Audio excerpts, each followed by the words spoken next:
projet mené par Bébé Warrior, est-ce qu'il y a justement des exemples concrets qui illustrent un petit peu à la fois cet aspect réseau pluridisciplinaire, création de liens et également utilisation de ces ressources numériques?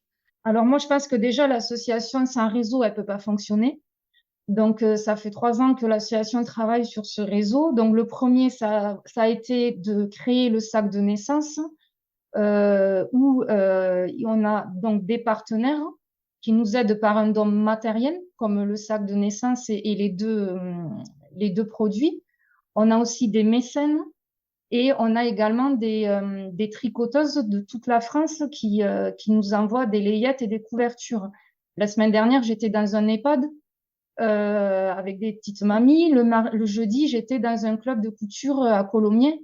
Donc, il y a aussi ce côté création du lien parce que c'est des personnes qui jusqu'à présent tricotaient pour tricoter.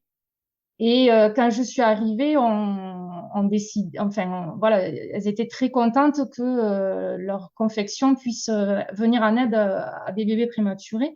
Donc ça, c'est une première partie. Après, deuxièmement, il y a aussi ben, le réseau 12 tribus que j'ai eu la chance d'intégrer, dans lequel il y a des professionnels de santé et avec elles, je vais travailler sur donc ce comité scientifique que nous allons travailler ensemble, mais aussi avec d'autres professionnels extérieurs à ce réseau. Donc, c'est vraiment un travail collectif dans le seul but et le seul intérêt, dont le seul but et le seul intérêt sont les parents. Et pour moi, il est nécessaire également que les parents soient associés à ce genre de projet, parce que faire un article pour faire un article, je pense que toutes les infirmières ou tous les pédiatres que je connais peuvent le faire. Maintenant, qu'il soit lisible, compréhensible pour les parents, ça c'est autre chose. Donc l'idée, c'est que les parents aussi le lisent et voilà, et fassent partie aussi de ce comité. Et ensuite, il y a la troisième partie qui est le souhait de mettre en place des ateliers ou des cafés de parents en extérieur, ce qui permet aussi de créer un réseau avec certaines communes, puisque je vais rencontrer des maires, des élus pour leur expliquer qui on est et ce qu'on veut faire. Et aussi, par exemple, au mois de novembre, j'organise dans une commune du Sicoval une journée où là, on a décidé de convier donc des professionnels de la parentalité, des professionnels de la santé et toutes les institutions du secteur, PMI, MDS, RPO, enfin tout le monde, pour que tous les parents aient accès aux professionnels de l'ensemble du territoire et de toute entité confondue. Ouais. Donc c'est vraiment quelque chose qui est très important au sein de l'association et pour moi c'est très important de manière générale.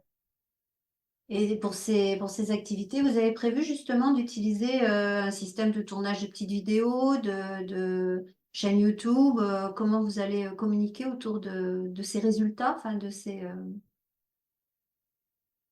Alors, je suis en train de travailler avec les membres de l'association sur un site internet. Donc, il y aura un accès par un site internet.